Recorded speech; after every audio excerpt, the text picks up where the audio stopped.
Magandang buhay mga paps, welcome back sa aking munting channel, si Mang Bonsai at iba pa. Ngayon mga paps ay kukunin natin yan, yung nasa likod ko na yan. I-harvest natin para gawing bonsai material. Yan po ay Ficus religiosa.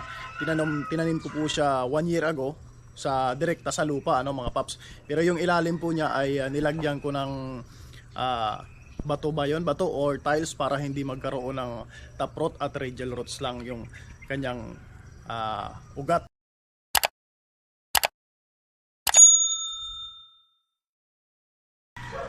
So yan po ang itsura niya mga paps. Sobrang taas na. Yan o. So hindi ko pa sana kukunin kaso nabubuwal na siya. Pag umuulan mabigat na yung taas. Kaya nabubuwal na. Ang gagawin ko sana siyang mas malaki pang trunk. Ayan po. May tukod na siya mga paps dahil nga nabubuwal. Mababaw lang yung pagkakatanim niya at wala siyang taproot. Kaya hindi masyadong kumakapit. Ayan na yung roots niya. So yung pagkakalaki niya, ayan po. Kumpara natin dito sa yan. Yan. So lalaki pa sana yan mga paps pero nabubuwal na siya. Kaya ilalagay ko na sa paso at puputulin ko na rito. Plano ko po itong gawing upright na bonsai material. Pero bago yan mga paps, tingnan muna natin kung anong itsura nitong Ficus religiosa sa real life size na puno.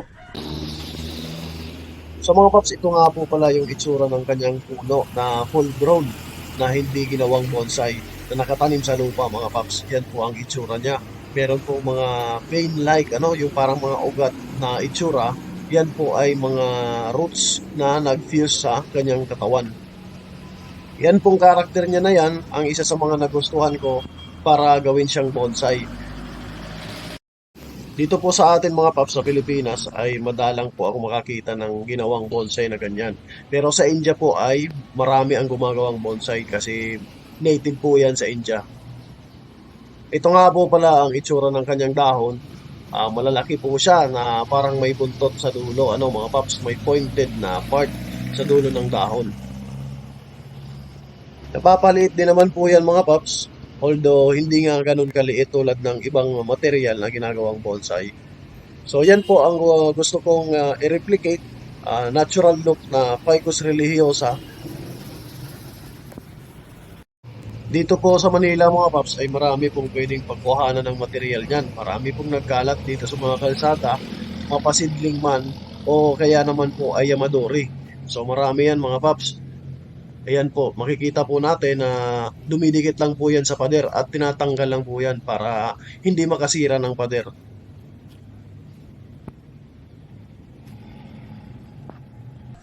So ngayon mga paps, puputulin ko na muna siya. Bali mga ganito lang muna katangkad. Ganyan. Para ilalagay ko na siya sa pot at maumpisa ng matrain as bonsai material. So ito nga pala mga paps, pag ginawa nating bonsai, lumiliit din po yung dahon nito. Actually hindi ganun kaliit pero at least lumiliit. So maaari po itong maihalin tulad sa Hibiscus Taiwan. Mga paps, yung dahon nito parang ganun. So ito nga pala mga paps yung gamit ko na pamputol. Napakalaking bagay po nito itong chainsaw na maliit, portable.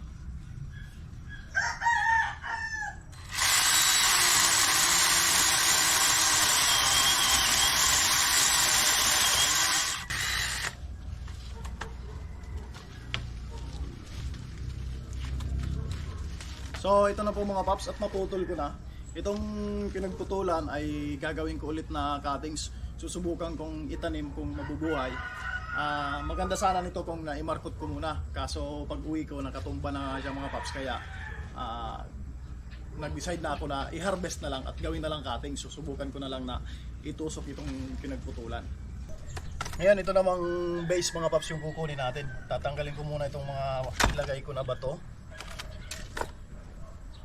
Ayan. So napaka-healthy dahil maraming sap na lumalabas. Ito yung dagta niya mga paps. Siya na rin yung magsisil dyan sa kanyang trunk na naputol. So madali lang itong kunin dahil may tiles ito. May nilagay akong sa ilalim bago ko po siya tinanim. Para radial roots lang yung kanyang roots at hindi top root. Pag ganun mga paps, madaling mag-harvest ng material, tapos natitrain na rin yung kanyang nibari at the same time.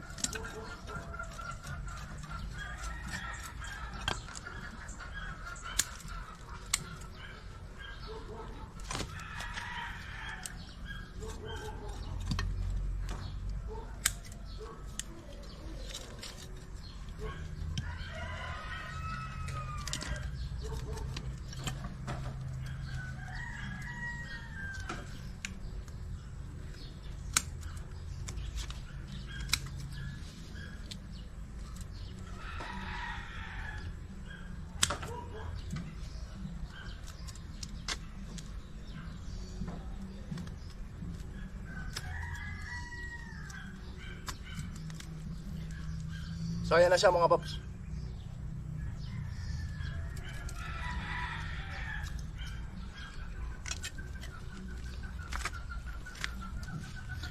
So ito na po siya mga paps. Yan po ang itsura.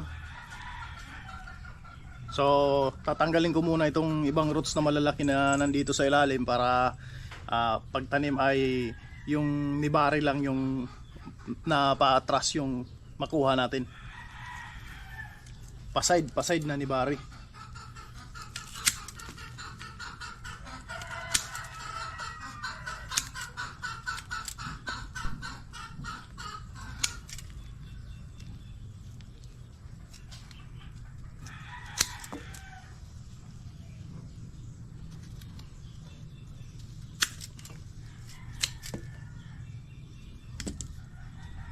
So ayan, pwede na yan mga paps. Tapos dito ko po siya plano munang itanim. So ayan mga paps, dito ko muna siya planong ilagay. Meron naman po siyang mga butas. Ayan, nilagyan ko ng mga butas. Pero medyo maliliit lang para yung roots niya ay may concentrate lang dito at makabuo siya ng libari na pinakita ko kanina, yung sa real life size na puno. Pero pagtanim ko nito mga paps, ipapatong ko pa rin sa lupa para yung mga escape roots ay makatagos pa rin sa lupa at mabilis pa rin siyang lumaki.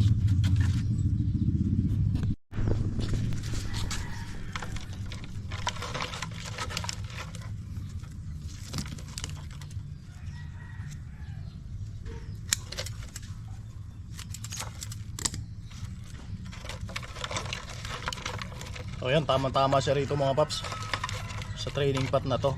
So gusto ko ay maipon yung roots niya dyan at mag-produce siya ng nibari na pinakita ko kanina, yung parang mga veins na dikit-dikit talaga. So yung soil medium ko nga pala ay medyo basa dahil umulan. Yan, kaya basa yung river sand. Kaya okay lang, at least hindi tayo magdidilig.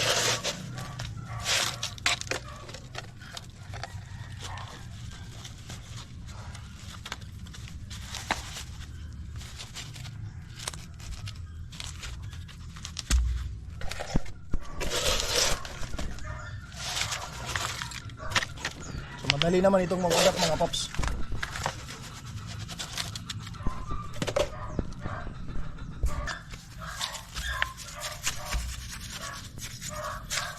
So magandang pang formal upright kasi tayong-tayo talaga mga paps, ano? Straight na straight yung katawan.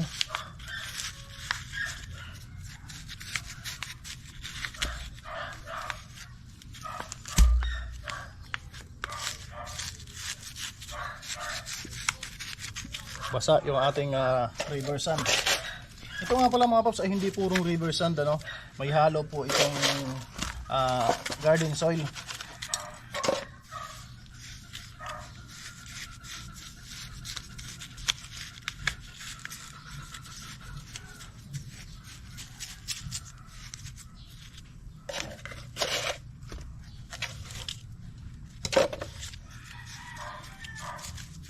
So ayan na.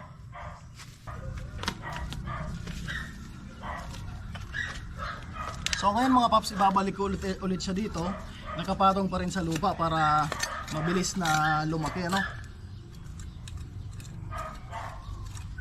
Para yung escape roots niya tatagos pa rin sa lupa At yun nga, mabilis pa rin siyang lalaki. Ang gusto ko lang, kaya nilagay ko dito sa pot para makabuo na nung libari na pinakita ko kanina doon sa real life size na puno. Ayan na po itsura niya ngayon mga paps. Yan. So mabilis pa rin po yung mabubuhay. Napakadali pong mabuhay yan, lalo pa ganyan may roots na. Ngayon ito po yung aking gagawing cuttings. So pagpuputol-putulin ko na lang po yan para maisubukang may tanim ulit. So yun lamang po mga kabonsai, maraming salamat po sa panonood. Kung hindi ka pa po nakapag-subscribe, iimbitahan po ulit kita na mag-subscribe. Click nyo na rin po yung notification bell para updated po kayo sa mga bagong video na ilalabas ko at update nitong aking mga bonsai, lalong lalo na itong Ficus religiosa. Yun lamang po, once again, magandang buhay at happy bonsai.